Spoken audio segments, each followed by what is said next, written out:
परीक्षित के लिए राज सौंप करके पांडव हिमालय की ओर चले गए, तपस्या में लीन हो गए। परीक्षित जी महाराज राज संचालन करने लगे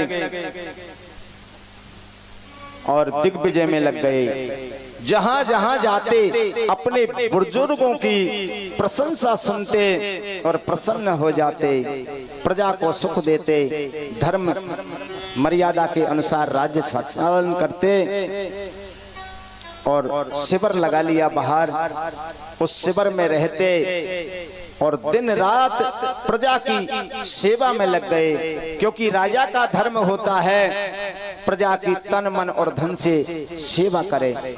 जो राजा प्रजा को प्राणों के समान प्रिय नहीं मानता वह राजा कहलाने लायक नहीं है। तुलसीदास जी महाराज ने भी लिखा है, जेई न प्रजा प्रिय होए दुखारी, सो नृप अवस नरक अधिकारी। जो राजा प्रजा को प्राणों के समान नहीं मानता वो नरक का अधिकारी है। प्रजा पालन में लगे हुए हैं, दिग्विजय को चल रहे हैं। आगे निकल करके शिविर से जब देखा तो एक बैल और एक गाय दोनों आपस में वार्तालाप कर रहे हैं। इतने में ही एक काले वस्त्रधारी एक पुरुष आया और बैल को पीटने लगा, डंडे से मारने लगा। राजा परीक्षित ने धनुष बाण को उठाया, उसके पीछे दौड़ा और जाकर के कहने लगा, बैल स्वरूप से पूछने लगा, आप कौन हो?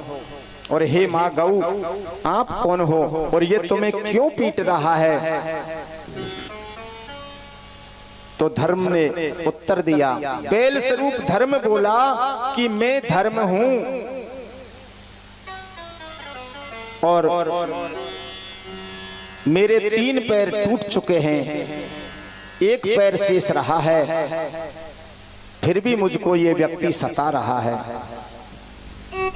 परीक्षित जी महाराज कहने लगे कि आपका पैर एक टूट गया, दूसरा टूट गया और तीसरा टूट गया, एक शेष पैर रह रहा है, फिर आप चल रहे हैं, ये कौन सा पैर है?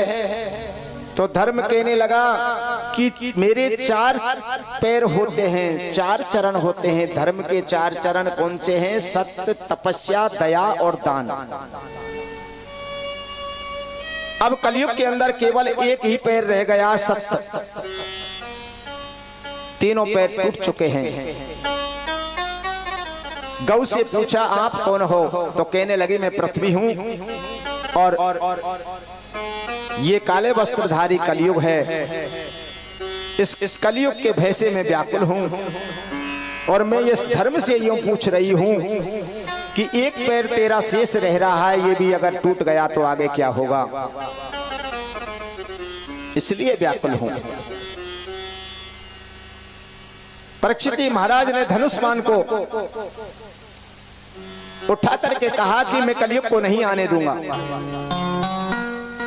कलयुग द्वारा तुम्हारी रक्षा करूंगा। कलयुग के पीछे दौड़ने लगे, रे दुष्ट मैं तुझे छोड़ूंगा नहीं। कलयुग हाथ जोड़ करके कहने लगा, प्रभु मुझे क्यों मारते हो?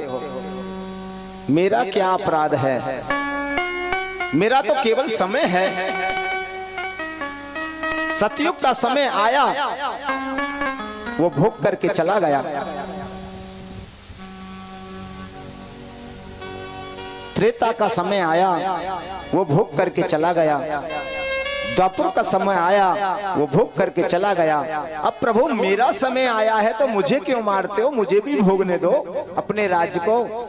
वो कहने लगा कि अधर्म पूर्वक नहीं भोगने दूंगा, धर्म पूर्वक अगर भोग करते हो तो अपने राज्य को चला सकते हो। हाथ जोड़ करके कलयुग कहने लगा, तो प्रभु मैं कुछ मांगू आपसे, उसे दे दो। मेरा परिवार लंबा चौड़ा है, इसे रहने के लिए कुछ स्थान बतला दो। तो परीक्षित जी महाराज कहने लगे कि चलो 4 स्थान बतलाता हूं तुमको। दूत क्रीड़ा जहां होती हो उस जगह पर निवास करो। मद्यपान जिस जगह पर कराया जाता हो या किया जाता हो उस जगह पर निवास करो, और परस्त्री गमन जिस जगह पर होता हो उस जगह पर निवास को होगा आपका।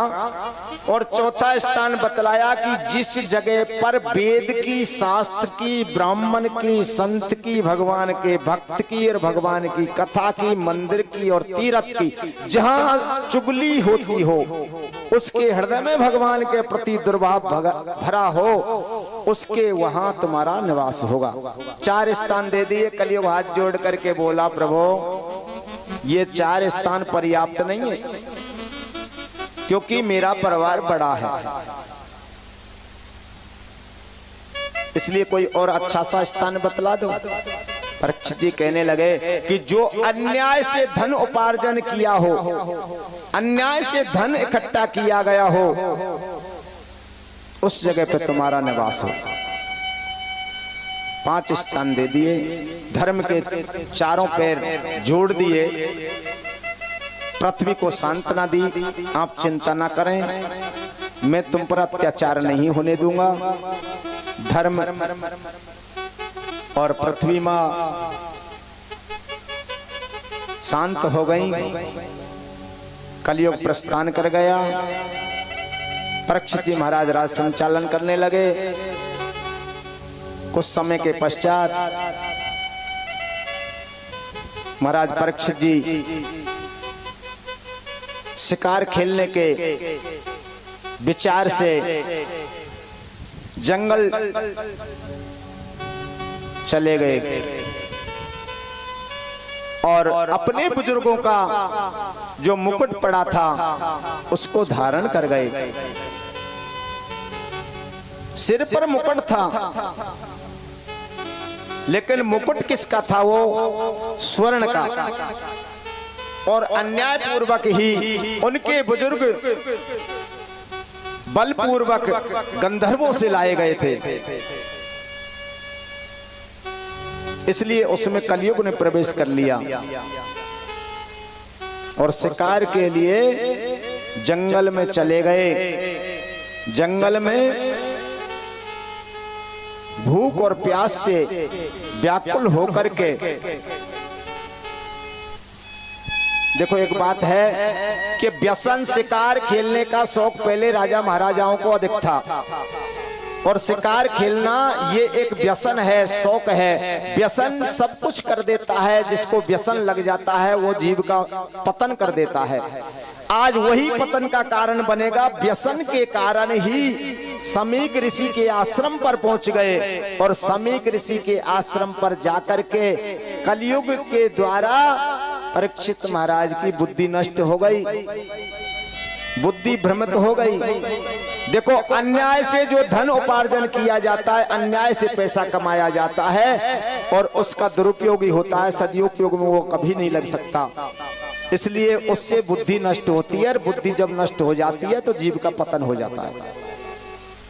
आज समीक ऋषि के आश्रम पर जाकर के राजा को क्रोध आ गया कि राजा ने मेरा विचार किया कि इस संत ने मेरा सम्मान नहीं किया, स्वागत नहीं किया। संत के आश्रम पे आया हूँ, ना पानी की पूछी, ना किसी भोजन की पूछी, ना कोई कंद फूल दिए। ये कैसा संत है? आडंबर किए बैठा है, ढोंग बना रखा है, आंख मूंद करके बैठा है। वारे वाह संत!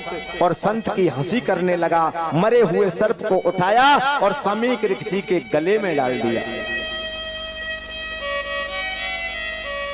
और लौट करके अपने राज्य को चला आया।